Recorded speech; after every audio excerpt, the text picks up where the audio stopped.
नागपुर उर्स में नोट उड़ाना पड़ा भारी, नोट लूटने की होड़ से मची अफरा तफरी, 6 लोगों पर पुलिस ने दर्ज किया केस। नागपुर में हजरत बाबा ताजुद्दीन के 104वें वार्षिक उर्स के दौरान निकली शाही संदल में नोट उड़ाने की घटना भारी पड़ गई। नोट हवा में उड़ते ही उन्हें लूटने के लिए बड़ी संख्या में लोग सड़क पर दौड़ पड़े, जिससे अफरा तफरी मच गई। ट्रैफिक प्रभावित हुआ और हादसे का खतरा भी पैदा हो गया। बताया जा रहा है कि पुलिस की बार बार चेतावनी के बावजूद नोट उड़ाने का सिलसिला नहीं रुका। अब तहसील पुलिस ने इस मामले में 6 लोगों के खिलाफ केस दर्ज कर जांच शुरू कर दी है। धार्मिक आयोजनों में इस तरह नोट उड़ाना सही है या गलत, अपनी राय कमेंट करके जरूर बताएं। पोलीस स्टेशन तहसील येथे अपराध क्रमांक 371/26 कलम 135 महाराष्ट्र पोलीस कायदा, त्याचप्रमाणे कलम 125 आणि 223 भारतीय न्याय संहितेनुसार गुन्हा दाखल करण्यात आलेला आहे। सदर गुन्ह्याची हकीकत अशी आहे की सध्या ताजुद्दीन बाबा यांच्या 104व्या जयंतीनिमित्त वेगवेगळ्या लोकांनी संदल मिरवणुकी काढण्याचे प्रकार सुरू आहे आणि सदर संदल मिरवणूक काढण्यासाठी वसीम खान व नईम खान या व्यक्तीने आमच्याकडे अर्ज केला होता आणि नियमानुसार ज्या अटी व शर्ती आहे त्यानुसार त्यांना त्या संदल मिरवणूक काढण्याची परवानगी देण्यात आली होती व त्यांना स्पष्ट सूचना दिल्या होत्या की कोणत्याही प्रकारच्या नोट उधळणे किंवा पैसे वाटण्याचा प्रकार घडता कामा नये। त्याचप्रमाणे जे साऊंड सिस्टम आहे त्याचा सुद्धा आवाज माननीय उच्च न्यायालयाने दिलेल्या मर्यादा क्षमतेमध्येच त्यांनी ते वापर करायचा आहे।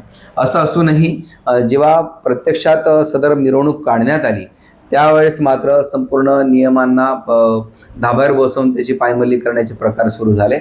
जे म्युझिक सिस्टमचे जे ट्रक्स होते त्या ट्रकवर चढून अक्षरशः इलेक्ट्रिकच्या तारांना स्पर्श होईल अशा धोकादायक परिस्थितीमध्ये त्यांनी वर चढून नोटा, चल्ली नोटा आणि काही बनावट नोटा सुद्धा उधळण्याचे प्रकार सुरू झाले। वारंवार पोलिसांकडून त्यांना सूचना देण्यात येत होत्या, परंतु त्याबाबत त्यांनी कोणतीही उचित दखल न घेता असे प्रकार सुरू ठेवले। त्यामुळे एकूण 6 व्यक्तीवर सदरचा गुन्हा दाखल करण्यात आलेला आहे।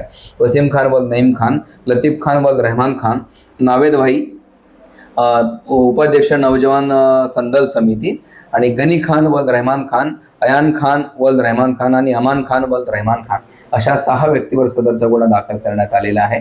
इतरही काही त्याच्यामध्ये आरोपी होतात किंवा कसे याबाबत आम्ही तपासणी करीत आहोत।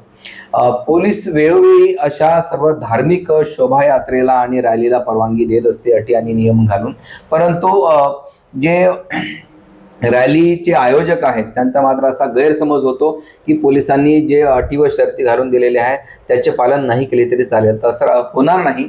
पोलिसांनी कोणत्याही धार्मिक ज्या शोभायात्रा आहे किंवा रॅली आहे त्या शांततेत पार पाडाव्या, त्यामध्ये कोणताही दंगाधोपा होऊ नये आणि त्याची योग्य धार्मिक भावनेचा सन्मान ठेवूनच त्याची मिरवणूक काढण्यात यावी अशा सूचना आम्ही वारंवार देत असतो। परंतु असं जर कोणी त्याची पायमल्ली करत असेल आणि कायदा मोडत असेल तर त्या अशा सगळ्या आयोजकावर आम्ही तात्काळ गुन्हे दाखल करीत आहोत आणि त्यांना कायद्याची भाषा समजावून सांगत आहोत।